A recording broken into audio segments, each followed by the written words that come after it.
ಎಲ್ಲರಿಗೂ ನಮಸ್ಕಾರ. ಇವತ್ತು ರುಚಿಯಾದ 2 ಬಗೆಯ ತಿಂಡಿಯನ್ನು ಮಾಡಿ ತೋರಿಸ್ತಾ ಇದ್ದೇನೆ.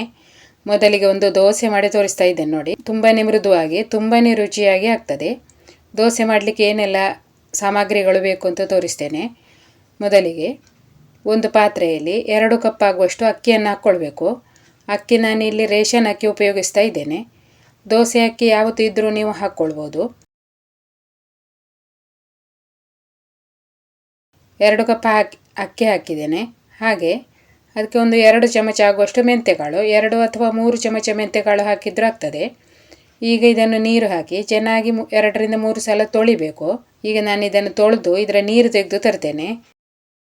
ಈಗ ನಾನು ಇದನ್ನು ತೊಳೆದು ತಂದಿದ್ದೇನೆ. 2 ರಿಂದ 3 ಸಲ ಚೆನ್ನಾಗಿ ತೊಳೆದಿದ್ದೇನೆ ನೋಡಿ. ಈಗ ಇದಕ್ಕೆ 2 ಕಪ್ ಆಗುವಷ್ಟು ಮಂಡಕ್ಕಿಯನ್ನು ಹಾಕ್ಕೊಳ್ತಾ ಇದ್ದೇನೆ. ನೀವು ಈ ಮಂಡಕ್ಕಿಯನ್ನು ಅಕ್ಕಿ ರುಬ್ಬುವ ಒಂದು 10 ನಿಮಿಷ ಅಥವಾ 15 ನಿಮಿಷ ಮೊದಲು ಹಾಕ್ಕೊಂಡು ನೆನೆಸಿಕೊಂಡ್ರೂ ಆಗ್ತದೆ. ನಾನು ಈಗಲೇ ನೆನೆಸಿಕೊಳ್ತಾ ಇದ್ದೇನೆ. 2 ಕಪ್ ಆಗುವಷ್ಟು ಮಂಡಕ್ಕಿಯನ್ನು ಹಾಕಿ ನೀರು ಹಾಕಿ ಇದನ್ನೀಗ ನೆನೆಯಲಿಕ್ಕೆ ಇಡಬೇಕು. ಕಡಿಮೆ ಅಂದರೆ ಒಂದು 4 ಗಂಟೆ ಆದರೂ ನೆನೆಯಬೇಕು ನೋಡಿ. ಈಗ ಒಂದು ಮುಚ್ಚಳ ಮುಚ್ಚಿಟ್ಟು ನೆನೆಯಲಿಕ್ಕೆ ಇಡ್ತಾ ಇದ್ದೇನೆ.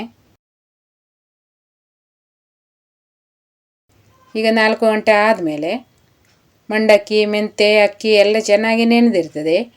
ಈಗ ಇದರ ನೀರು ತೆಗೆದು ಇದನ್ನು ರುಬ್ಬಿಕೊಳ್ಬೇಕು. ನೀವು ಇಲ್ಲಿ ಮಂಡಕ್ಕಿಯ ಬದಲು ಅವಲಕ್ಕಿ ಬೇಕಿದ್ರೂ ಹಾಕ್ಕೊಂಡು ರುಬ್ಬಿಕೊಳ್ಬೋದು. ಈಗ ಒಂದು ಮಿಕ್ಸಿ ಜಾರಲ್ಲಿ ನೆನೆಸಿದ ಅಕ್ಕಿ, ಮಂಡಕ್ಕಿ ಮತ್ತು ಮೆಂತೆಕಾಳನ್ನು ಹಾಕ್ಕೊಳ್ಬೇಕು. ಹಾಗೆ ರುಚಿಗೆ ಒಂದು ಅರ್ಧ ಕಪ್ ಆಗುವಷ್ಟು ಬೆಲ್ಲ ಹಾಕ್ಕೊಳ್ಬೇಕು.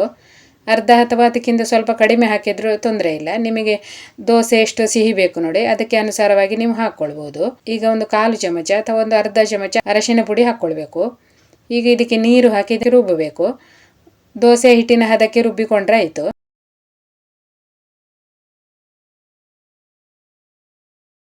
ಈಗ ನಾನು ರುಬ್ಬಿ ತಂದಿದ್ದೇನೆ. ರುಬ್ಬಿದ ಹಿಟ್ಟನ್ನು ಒಂದು ಪಾತ್ರೆಯಲ್ಲಿ ತೆಗಿಬೇಕು. ಹಾಗೆ ಮಿಕ್ಸಿಯಲ್ಲಿ ಕೂಡ ಸ್ವಲ್ಪ ನೀರು ಹಾಕಿ ಅದನ್ನು ಕೂಡ ಸ್ವಲ್ಪ ಸೇರಿಸಿಕೊಳ್ಬೇಕು. ಈಗ ಇದಕ್ಕೆ ನಾನು ರಾತ್ರಿಯೇ ಉಪ್ಪು ಹಾಕಿ ಇಡ್ತಾ ಇದ್ದೇನೆ. ನೀವು ಬೆಳಿಗ್ಗೆ ದೋಸೆ ಮಾಡುವ ಟೈಮಿಗೆ ಉಪ್ಪು ಹಾಕಿದ್ರೂ ಆಗ್ತದೆ. ರುಬ್ಬಿದ್ದು ಲೇಟ್ ಆದರೆ ಹಿಟ್ಟು ಚೆನ್ನಾಗಿ ಹುದುಗುವುದಿಲ್ಲ. ಅದಕ್ಕಾಗಿ ನೀವು ಮುಂಚಿನ ದಿವಸವೇ ಉಪ್ಪು ಹಾಕಿಟ್ರೆ ಮರುದಿನಕ್ಕೆ ಹಿಟ್ಟು ಚೆನ್ನಾಗಿ ಉಬ್ಬಿ ಬರ್ತದೆ. ಉಪ್ಪು ಹಾಕಿ ಚೆನ್ನಾಗಿ ಮಿಕ್ಸ್ ಮಾಡಿ ಒಂದು ಮುಚ್ಚಳ ಮುಚ್ಚಿಟ್ಟು ಇದನ್ನೀಗ ಹುದುಗ್ಲಿಕ್ಕೆ ಬಿಡಬೇಕು. 8 ಗಂಟೆ ಆದರೂ ಹುದುಗಬೇಕು. ಮರುದಿವಸ ಬೆಳಿಗ್ಗೆ ಇದರ ದೋಸೆ ಮಾಡೋದು. ಈಗ ಮರುದಿನ ಬೆಳಿಗ್ಗೆ ಹಿಟ್ಟು ಚೆನ್ನಾಗಿ ಉಬ್ಬಿದೆ. ಈಗ ಇದನ್ನು ಚೆನ್ನಾಗಿ ಮಿಕ್ಸ್ ಮಾಡಿಕೊಂಡು ಹಿಟ್ಟು ದಪ್ಪ ಇದ್ದರೆ ಸ್ವಲ್ಪ ನೀರು ಹಾಕ್ಕೊಳ್ಬೇಕು. ಉದ್ದಿನ ದೋಸೆಯ ಹಿಟ್ಟಿನ ಹದಕ್ಕೆ ಮಾಡಿಕೊಂಡ್ರೆ ಆಯಿತು. ಈಗ ಇದಕ್ಕೆ ನೀರು ಹಾಕ್ಕೊಳ್ಳುವ ಅಗತ್ಯ ಇಲ್ಲ, ಇದರ ಹದ ಸರಿ ಇದೆ. ಈಗ ಒಲೆ ಮೇಲೆ ಕಾವಲಿ ಇಟ್ಟು ಚೆನ್ನಾಗಿ ಬಿಸಿ ಮಾಡಿಕೊಳ್ಬೇಕು. ಅದಕ್ಕೆ ಎಣ್ಣೆ ಅಥವಾ ತುಪ್ಪವನ್ನು ಹಚ್ಚಿಕೊಳ್ಬೇಕು. ಈಗ ಹಿಟ್ಟನ್ನು ಹಾಕಿ ಸ್ವಲ್ಪ ದಪ್ಪಕ್ಕೆ ಸೆಟ್ ದೋಸೆಯ ಥರ ನೀವು ದೋಸೆ ಮಾಡಬೇಕು.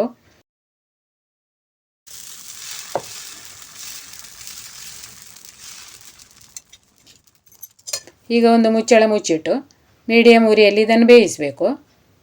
ಮುಚ್ಚಳ ತೆಗೆದು ಸ್ವಲ್ಪ ಎಣ್ಣೆ ಬೇಕಿದ್ರೆ ಹಚ್ಚಿಕೊಳ್ಬೋದು. ಮತ್ತು ಇದನ್ನು ಮಗುಚಿ ಹಾಕಬೇಕು. ಇಷ್ಟ ಇದ್ದರೆ ಮಗುಚಿ ಹಾಕಿ ತೆಗೀರಿ, ಇಲ್ಲದಿದ್ದರೆ ಹಾಗೆ ತೆಗೆದ್ರೂ ಆಗ್ತದೆ. ಎಷ್ಟು ಸಾಫ್ಟಾಗಿ ಎಷ್ಟು ಚೆನ್ನಾಗಿ ದೋಸೆ ಆಗಿದೆ ನೋಡಿ. ತುಂಬಾ ರುಚಿ ಇರ್ತದೆ. ಇದಕ್ಕೆ ಮೆಂತ್ಯ ದೋಸೆ ಅಂತಲೂ ಹೇಳ್ತಾರೆ. ನಾನೀಗ ಇದನ್ನು ಮಗುಚಿ ಹಾಕಿ ಬೇಯಿಸಿಕೊಳ್ತಾ ಇದ್ದೇನೆ. ನೀವು ಬೇಕಿದ್ದರೆ ಮಗುಚಿ ಹಾಕಿ, ಇಲ್ಲ ಇದ್ದರೆ ಮಗುಚಿ ಹಾಕದಿದ್ರೂ ಆಗ್ತದೆ.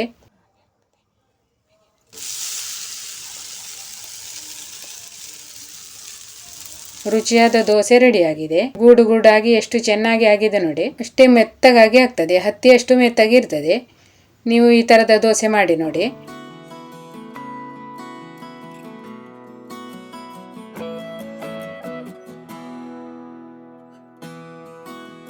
ಈಗ ಇನ್ನೊಂದು ತಿಂಡಿಯನ್ನು ತೋರಿಸ್ತಾ ಇದ್ದೇನೆ. ಅದಕ್ಕೆ 2 ಎಳೆಯ ಸೌತೆಕಾಯಿಯನ್ನು ತಗೊಂಡಿದ್ದೇನೆ. ಹಾಗೆ 1 ಕಪ್ ಅಕ್ಕಿಯನ್ನು ಕೂಡ ನೆನೆಯಲಿಕ್ಕೆ ಇಡಬೇಕು. ನಾನಿಲ್ಲಿ ಅಕ್ಕಿ ಮೊದಲೇ ನೆನೆಸಿಟ್ಟಿದ್ದೇನೆ. ಈಗ 1 ಕಪ್ ಆಗುವಷ್ಟು ಅಕ್ಕಿಯನ್ನು ನೆನೆಸಿದ್ದೇನೆ. ಈ ತಿಂಡಿಯನ್ನು ನಾನು ಸಂಜೆಯ ಟೈಮಿಗೆ ಮಾಡಿಕೊಳ್ತಾ ಇದ್ದೇನೆ. ಅದಕ್ಕಾಗಿ 1 ಕಪ್ ಅಕ್ಕಿಯನ್ನು ಮಾತ್ರ ಹಾಕ್ಕೊಂಡಿದ್ದೇನೆ. ಈಗ ಅಕ್ಕಿ ಚೆನ್ನಾಗಿ ನೆನೆದಿದೆ. ಒಂದು 3 ರಿಂದ 4 ಗಂಟೆ ನೆನೆಸಿದ್ರೂ ಸಾಕು. ಹಾಗೆ ಸೌತೆಕಾಯಿಯನ್ನು ಕೂಡ ನಾನು ಸಣ್ಣದಾಗಿ ಕಟ್ ಮಾಡಿ ತಗೊಂಡಿದ್ದೇನೆ. ಸೌತೆಕಾಯಿಯ ಸಿಪ್ಪೆ ಎಲ್ಲ ತೆಗಿಲಿಲ್ಲ. ನೀವು ಬೇಕಿದ್ರೆ ಸಿಪ್ಪೆ ತೆಗೆದು ಕೂಡ ಮಾಡ್ಕೊಳ್ಬೋದು. ಸಿಪ್ಪೆ ಸಹಿತ ಹಾಕ್ಕೊಳ್ತಾ ಇದ್ದೇನೆ. ಸಿಪ್ಪೆ ಸಹಿತ ತಗೊಂಡ್ರೇ ಒಳ್ಳೆಯದು. ಈಗ ಒಂದು ಮಿಕ್ಸಿ ಜಾರಲ್ಲಿ 1 ಕಪ್ ಆಗುವಷ್ಟು ಸೌತೆಕಾಯಿಯನ್ನು ಹಾಕ್ಕೊಳ್ಬೇಕು. ಹಾಗೆ ಅದಕ್ಕೆ ಅರ್ಧ ಕಪ್ ಆಗುವಷ್ಟು ತೆಂಗಿನ ತುರಿ ಹಾಕ್ಕೊಳ್ಬೇಕು. ಮತ್ತು ಒಂದು ಅರ್ಧ ಕಪ್ ಆಗುವಷ್ಟು ಬೆಲ್ಲ. ಬೆಲ್ಲ ನಿಮಗೆ ಎಷ್ಟು ಸಿಹಿ ಬೇಕು ನೋಡಿ ಅದಕ್ಕೆ ಅನುಸಾರವಾಗಿ ಹಾಕ್ಕೊಳ್ಬೋದು. ಈಗ ಇದಕ್ಕೆ ಸ್ವಲ್ಪ ನೀರು ಹಾಕಿ ರುಬ್ಬಿಕೊಳ್ಬೇಕು.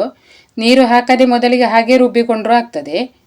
ಸೌತೆಕಾಯಿಂದ ರುಬ್ಬುವಾಗ ನೀರು ಬಿಡ್ತದೆ ನೋಡಿ, ಅದಕ್ಕಾಗಿ ಮೊದಲು ನೀರು ಹಾಕದೆ ಬೇಕಿದ್ರೂ ನೀವು ರುಬ್ಬಿಕೊಳ್ಬೋದು. ಮತ್ತು ಒಂದು ಸಾರಿ ರುಬ್ಬಿ ಆದಮೇಲೆ ಅದಕ್ಕೆ ನೆನೆಸಿದ ಅಕ್ಕಿಯನ್ನು ಹಾಕ್ಕೊಳ್ಳೋದು.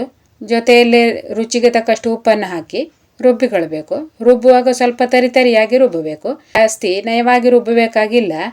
ಇದರದ್ದು ಕಲ್ತಪ್ಪ ಮಾಡೋದು ಅಥವಾ ಬಾಣಲೆ ದೋಸೆ ಮಾಡೋದು. ಅದಕ್ಕಾಗಿ ಜಾಸ್ತಿ ನಯವಾಗಿ ನೀವು ಅದನ್ನು ರುಬ್ಬಿಕೊಂಡ್ರೆ ಅದು ಕಲ್ತಪ್ಪ ಕೂಡ ಅಂಟಾಗಿ ಆಗ್ತದೆ. ಈಗ ನಾನು ತರಿಯಾಗಿ ರುಬ್ಬಿದ್ದೇನೆ ನೋಡಿ, ಈ ಥರ ರವಾದ ಟೈಪ್ ಕಾಣ್ತದೆ ನೋಡಿ ಹಿಟ್ಟು. ಇದೇ ಥರ ರುಬ್ಬಿಕೊಂಡ್ರೆ ಆಯಿತು. ಉಪ್ಪು ತಾಗದಿದ್ದರೆ ಉಪ್ಪು ಹಾಕ್ಕೊಳ್ಬೇಕು. ಮಿಕ್ಸಿಯಲ್ಲಿ ಕೂಡ ಸ್ವಲ್ಪ ನೀರು ಹಾಕಿ ಸೇರಿಸಿಕೊಳ್ಬೋದು. ಹಾಗೆ ಹಿಟ್ಟು ದೋಸೆ ಹಿಟ್ಟಿನ ಹದಕ್ಕಿರಬೇಕು. ಜಾಸ್ತಿ ತೆಳ್ಳಗೆ ಕೂಡ ಮಾಡಬಾರ್ದು, ಹಾಗೆ ಜಾಸ್ತಿ ದಪ್ಪ ಕೂಡ ಇರಬಾರ್ದು ನೋಡಿ. ಈಗ ಇದನ್ನೊಂದು 10 ನಿಮಿಷ ಹಾಗೆ ಹಾಗೆ ಇಡದಿದ್ರೂ ಆಗ್ತದೆ. ಆ ಕೂಡಲೇ ನೀವು ಮಾಡ್ಕೊಳ್ಬೋದು.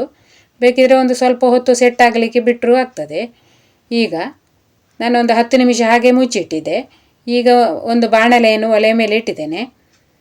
ಅದರಲ್ಲಿ 1 ಚಮಚ ಆಗುವಷ್ಟು ಅಥವಾ 2 ಚಮಚ ಆಗುವಷ್ಟು ಎಣ್ಣೆಯನ್ನು ಹಾಕ್ಕೊಳ್ಬೇಕು. ಒಂದು ಅರ್ಧ ಚಮಚ ಸಾಸಿವೆ ಹಾಕ್ಕೊಳ್ಬೇಕು. ಸಾಸಿವೆ ಸಿಡಿದ ಮೇಲೆ ಈ ಹಿಟ್ಟನ್ನು ಅದರಲ್ಲಿ ಸುರಿಯೋದು. ಈಗ ನಾನಿಲ್ಲಿ ಕಲ್ತಪ್ಪ ಮಾಡೋದಿದ್ರೆ ನೀವು ಎಲ್ಲ ಹಿಟ್ಟನ್ನು ಒಂದೇ ಸಾರಿ ಸುರಿದು ಬೇಯಿಸಿಕೊಳ್ಬೇಕಾಗ್ತದೆ. ಇದು ಗ್ಯಾಸಲ್ಲೆಲ್ಲ ಬೇಯಿಸಲಿಕ್ಕೆಲ್ಲ ಆಗೋದಿಲ್ಲ ನೋಡಿ, ಅದಕ್ಕೆ ಮೇಲೆ ಕೆಂಡ ಎಲ್ಲ ಹಾಕಿ ಬೇಯಿಸೋದಿರ್ತದೆ. ಅದಕ್ಕಾಗಿ ನಾನು ಬಾಣಲೆ ದೋಸೆ ಥರ ಮಾಡ್ಕೊಳ್ತಾ ಇದ್ದೇನೆ. ಅಂದರೆ ಸ್ವಲ್ಪ ಸ್ವಲ್ಪವೇ ಹಿಟ್ಟು ಹಾಕ್ಕೊಂಡು ಬೇಯಿಸ್ಕೊಂಡು ತಗೊಳ್ತಾ ಇದ್ದೇನೆ. ರುಚಿಯೆಲ್ಲ ಏನು ವ್ಯತ್ಯಾಸ ಆಗುವುದಿಲ್ಲ, ಕಲ್ತಪ್ಪದ ಥರನೇ ರುಚಿ ಇರ್ತದೆ. 2 ಸೌಟು ಹಿಟ್ಟನ್ನು ಹಾಕಿ ಸ್ವಲ್ಪ ಹರಡಬೇಕು. ಬೇಯಿಸುವಾಗ ಉರಿಯನ್ನು ಮೀಡಿಯಮ್ ಲೋ ಫ್ಲೇಮಲ್ಲಿ ಇಡಬೇಕು. ಜಾಸ್ತಿ ದೊಡ್ಡ ಉರಿ ಮಾಡಿ ಬೇಯಿಸಿದರೆ ಹಿಟ್ಟು ಜಾಸ್ತಿ ದಪ್ಪ ಇರ್ತದೆ, ಬೇಗ ಬೇಯುವುದಿಲ್ಲ, ಮತ್ತು ಒಂದು ಸೈಡ್ ಮಾತ್ರ ಕಪ್ಪಾಗಿ ಹೋಗ್ತದೆ. ಅದಕ್ಕಾಗಿ ಆದಷ್ಟು ಸಣ್ಣ ಉರಿಯಲ್ಲಿ ಇದನ್ನು ಬೇಯಿಸಿಕೊಳ್ಬೇಕು. ಒಂದು ಸೈಡ್ ಚೆನ್ನಾಗಿ ಬೆಂದ ಮೇಲೆ ಮಗುಚಿ ಹಾಕಬೇಕು. ಬೇಕಿದ್ರೆ ಸುತ್ತಲೂ ಒಂದು ಸ್ವಲ್ಪ ಎಣ್ಣೆಯನ್ನು ಕೂಡ ಹಾಕ್ಕೊಳ್ಬೇಕು. 2 ಬದಿ ಚೆನ್ನಾಗಿ ಬೇಯಬೇಕು ನೋಡಿ. ಈಗ ನಾನು ಎಣ್ಣೆ ಕೂಡ ಹಾಕ್ಕೊಂಡಿದ್ದೇನೆ. ಈಗ ಇನ್ನೊಂದು ಸೈಡ್ ಕೂಡ ಚೆನ್ನಾಗಿ ಬೇಯುವ ತನಕ ಸಣ್ಣ ಉರಿಯಲ್ಲೇ ಬೇಯಿಸಿಕೊಳ್ಬೇಕು. ಆಮೇಲೆ ಇದನ್ನು ತೆಗಿಬೇಕು. ಈಗ ಕಲ್ತಪ್ಪ ಅಥವಾ ಬಾಣಲೆ ದೋಸೆ ರೆಡಿಯಾಗಿದೆ. ಸೈಡೆಲ್ಲ ತುಂಬಾ ಕ್ರಿಸ್ಪಿಯಾಗಿ ಆಗಿದೆ, ಹಾಗೆ ಮಧ್ಯದಲ್ಲಿ ತುಂಬಾ ಸಾಫ್ಟ್ ಆಗಿದೆ. ಸೌತೆಕಾಯಿ ಹಾಕಿರೋದ್ರಿಂದ ರುಚಿ ಕೂಡ ತುಂಬ ಚೆನ್ನಾಗಿ ಇರ್ತದೆ. ಈಗ ಇದನ್ನು ಬೇಕಿದ್ರೆ ಕಟ್ ಮಾಡಿ ನೀವು ತಗೊಳ್ಬೋದು. ನಾನು ಇಲ್ಲಿ ಕಟ್ ಮಾಡಿ ನಿಮಗೆ ತೋರಿಸ್ತಾ ಇದ್ದೇನೆ. ಎಷ್ಟು ಚೆನ್ನಾಗಿ ಆಗಿದೆ ನೋಡಿ. ಇದೇ ಥರ ನೀವು ಮಾಡಿಕೊಳ್ಳಿ, ತುಂಬಾ ರುಚಿಯಾಗಿ ಆಗ್ತದೆ.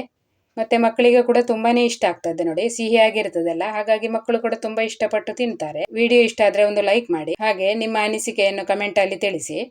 ವಿಡಿಯೋ ನೋಡಿದ ಎಲ್ಲರಿಗೂ ಧನ್ಯವಾದಗಳು.